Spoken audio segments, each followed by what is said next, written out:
네, 정치권의 대형 이슈가 터지고 있습니다. 자유한국당 소속 김기현 전 울산시장이 지난해 6.13 지방선거에서 자신이 떨어진 데 대해서 청와대와 경찰 개입 의혹을 제기하고 있습니다.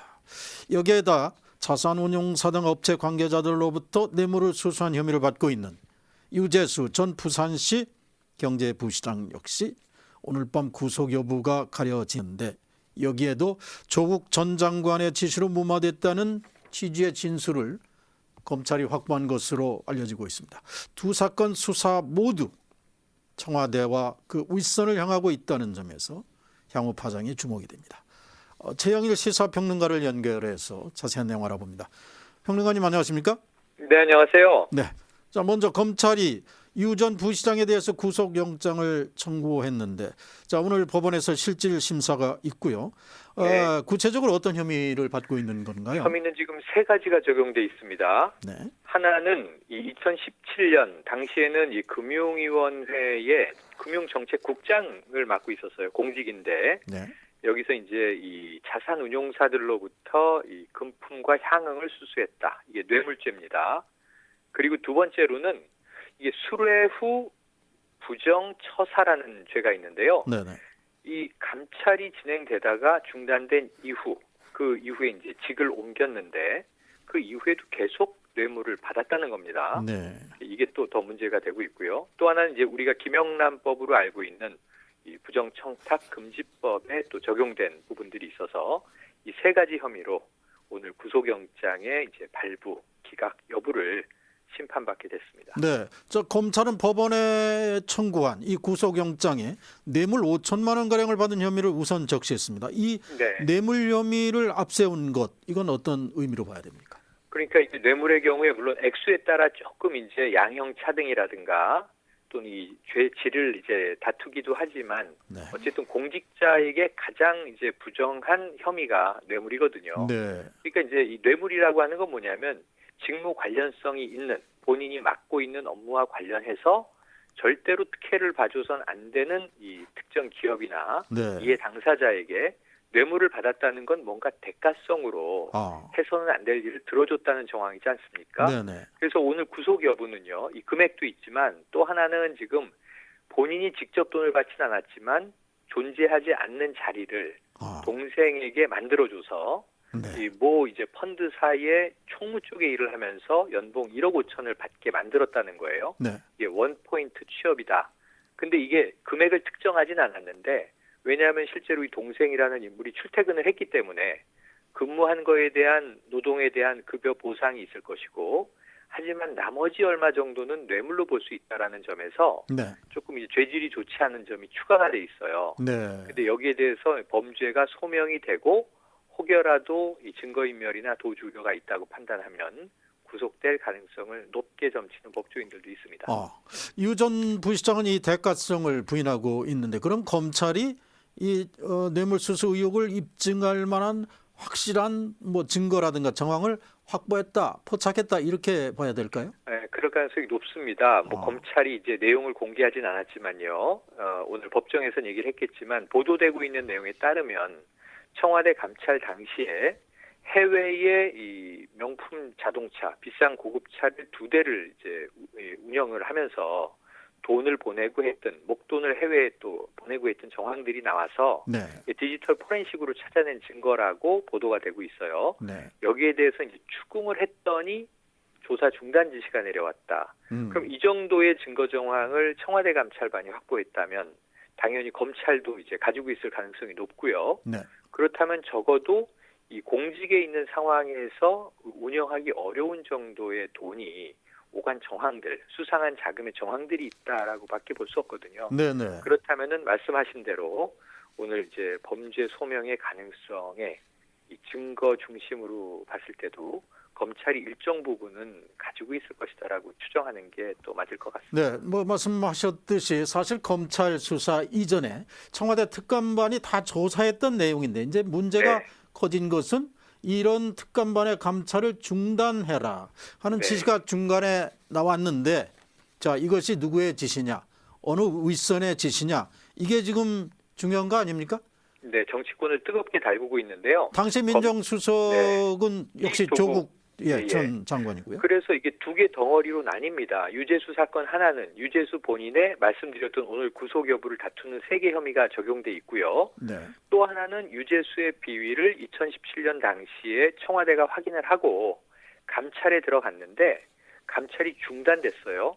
이 덮으라는 지시를 누가 했는가? 이건 이제 직권 남용이 될 수 있는 상황입니다. 네. 그런데 지금 이미 검찰 조사는 들어갔고 3명 이상의 복수의 감찰 반원들이 자 우리가 조사하고 있었던 게 맞고 비위 혐의도 거의 포착을 했는데 윗선에서 덮으라고 했다. 네. 그 당시에 감찰반장이 이인걸 감찰반장인데요. 네. 위에서 덮으라고 했으니 이제 조사는 중단한다라고 감찰반원들에게 이야기하면서 격분한 모습까지도 묘사를 했다고 돼 있어요. 네.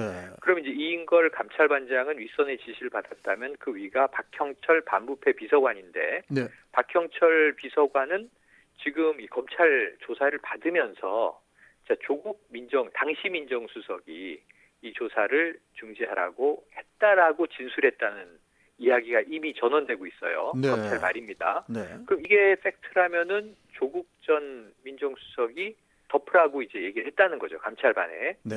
근데 문제는 이게 과연 조국 민정수석 혼자 독단적인 결정을 한 것이냐, 더 윗선이 있느냐에 지금 뜨겁게 관심이 모아지고 있는 것이 지금 유시민 이사장이 자신의 그 유튜브 방송에서 조국과 유재수는 일면식도 없다고 그랬잖아요. 조국과 유재수는 일면식도 없고 서로 연락처를 모를 뿐만 아니라 만난 적이 없다. 그래서 더 궁금해져요. 그럼 조국 민정수석이 이걸 덮을 이유가 없다. 네.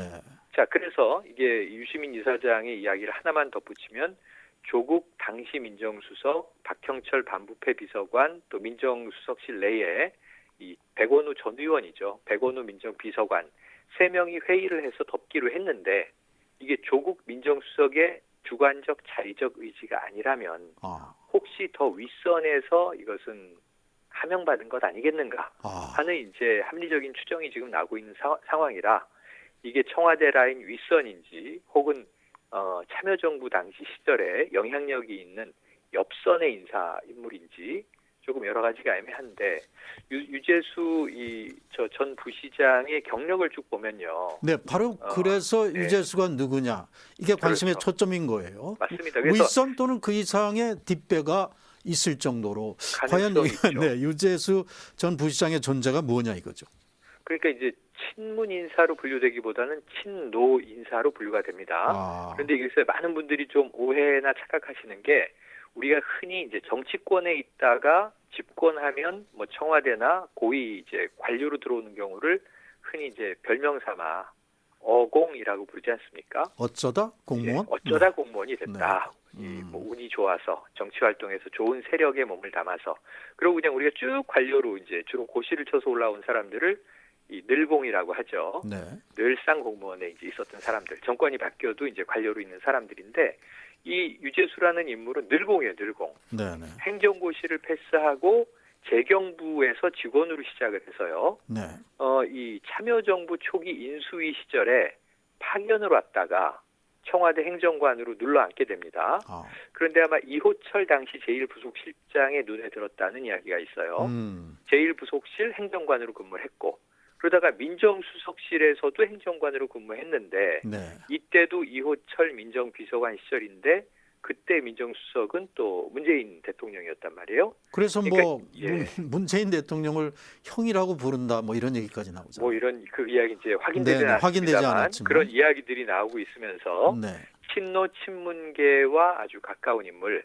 심지어는 이제 제1부속실 행정관이니까 당시 노무현 대통령의 일정을 이제 당연히 담당했을 텐데 그래서 이제 노무현 대통령의 수행비서 뭐 이런 이제 별칭들을 가지고 사실은 이게 출신은 강원도입니다. 춘천 출신인데 친부는 아까 이호철 전 비서관을 필두로 하여 이 PK 인사들하고 상당히 친분이 있다고 해요. 네.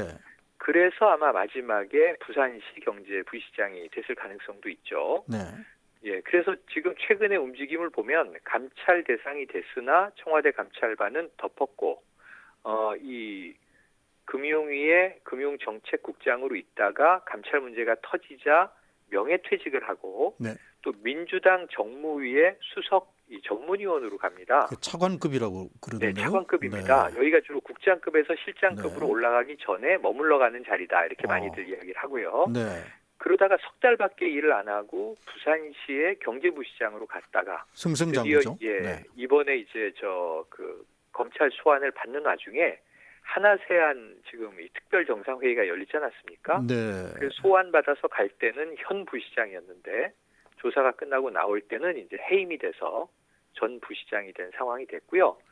지금 지금 말씀을 드린 이 인물의 이 경력 이것을 가지고 지금 이 뒷배 혹은 윗선 과연 누구냐 이게 마치 수수께끼 같은 정치권의 추정들이 이어지고 있습니다. 자, 이 문제와 관련해서 당시 민정수석이 국회에 나와서 경미한 품위 손상 위반이었다는 이런 해명을 했고 네, 그 위반 사안은 또 개인의 프라이버시이기 때문에 내용을 말할 수 없다 이렇게 얘기했는데 이렇게 유 부시장을 적극 보호하려 했든지 이 사건을 축소하려 했다면 이 조국 전 수석은 그럼 어떤 법률적 위반을 한 것으로 또 그러니까 연관이 이것은 되나요? 이제 두 가지가 적용 가능하죠. 네. 직권남용과 직무유기가 다 될 수 아. 있죠. 그러니까 이게 범죄 사실을 알고 당연히 감찰해야 될 것을 감찰하지 않았다면 이게 직무유기가 적용되는 거고요. 네. 또는 막지 말아야 할 것을 막아서는 이제 권력을 행사했다면 이제 직권남용이 되는 것이고요. 두 가지 가능성이 다 적용 가능합니다. 네. 검찰이 이제 어느 쪽에 무게를 둘지 혹은 또 사안을 쪼개서 두 가지를 다 적용할지를 봐야 하는데 네. 지금 조국 전 장관 그동안 이제 일가족들의 뭐 사모펀드 재테크 관련이나 네. 또는 자녀들의 이제 입시 비위 의혹 등으로 지금 이제 소환 두 차례 받았고 진술거부권 행사하고 있고 한데 사실은 직무를 유지하면서 고위공직자로 있으면서 벌어졌던 이 유재수 사건이 사실은 이 일가에 대한 비위 의혹들보다 더 큰 사건으로 이제 발화되는 것 아니냐 이런 지금 우려들이 정치권에서 많이 나오고 있는 어제 오늘입니다.